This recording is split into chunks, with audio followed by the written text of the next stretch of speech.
Annex A.5.28. Collection of evidence, right? So this is the one nobody thinks about until the worst possible day, and then it's the only one that matters. Let me set the scene.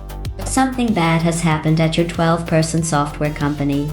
Someone's been in a system they shouldn't have been in. Maybe it's an outsider, maybe, and this is the uncomfortable one, maybe it's someone who works for you. And your first instinct, your absolutely human, completely understandable instinct is to make it stop. Kill the session, re-image the laptop, get everything clean and get back to work. And in doing that, you have just destroyed every single thing you would have needed to prove what happened. Congratulations, the incident is over. So is your case. So what does the standard actually ask for here? Annex A.5.28 says the organization shall establish and implement procedures for the identification, collection, acquisition, and preservation of evidence related to information security events. 4 verbs: identification, collection, acquisition, preservation. They're not decoration and they're not synonyms. And I want to go through each one, because the difference between them is the difference between a real investigation and a shrug. Identification is working out what might hold evidence in the first place. The laptop, obviously, but also the identity provider logs, the cloud audit trail, the version control history, the chat platform, the building access records if there are any. Most small companies get this stage catastrophically wrong because they only think of the machine, and the machine is often the least interesting witness in the room. Collection is gathering it, physically or logically taking hold of the things you identify. Acquisition is producing a copy you can actually work on because you do not investigate the original ever. You take a forensically sound image and you work on that. And the original goes into a drawer, untouched, so that when someone asks you 9 months later whether the data changed, you can say no and mean it.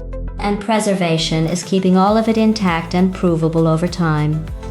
Which brings us to the phrase that this entire control revolves around: chain of custody.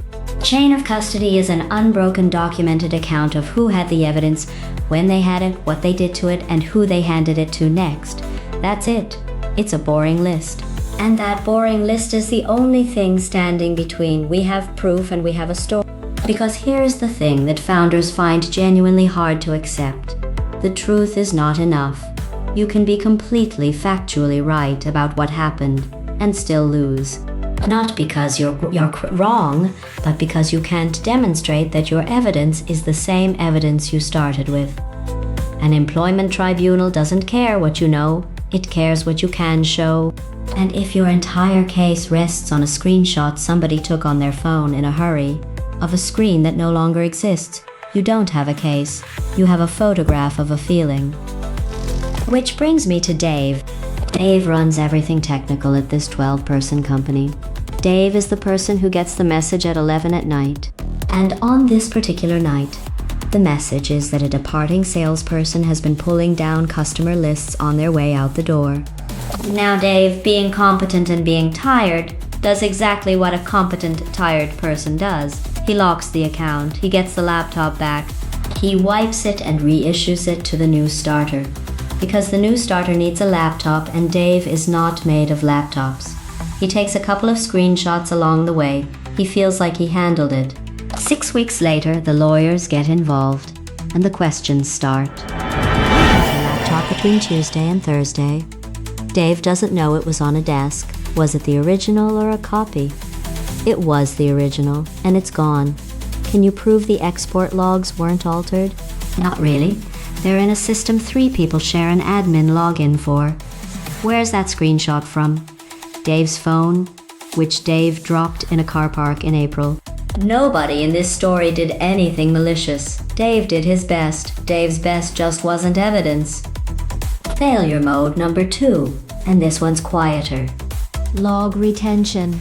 Everyone loves logging until they look at the bill, and then someone sets retention to 30 days, because the default was expensive and nobody objected.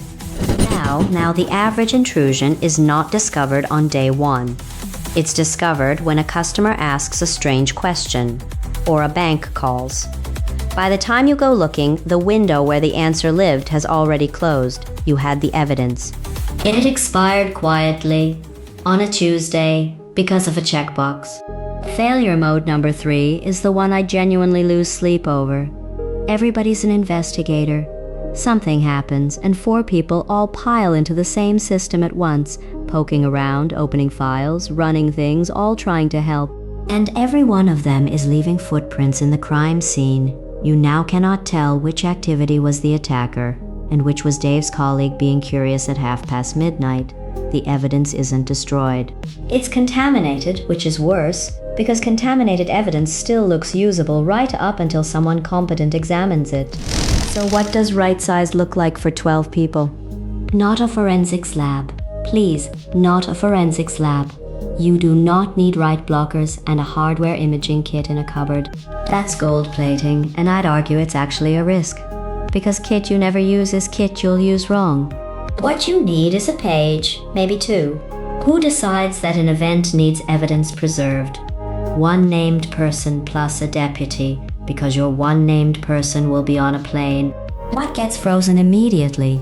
And that means an explicit instruction that nobody wipes, nobody reimages, nobody reissues until that person says so. Where logs live and how long they're kept, checked against the reality of how long it takes you to notice things rather than how much you'd like to spend a simple custody form. Item: who took it, when, where it's stored, every handover. Pen and paper is fine, honestly.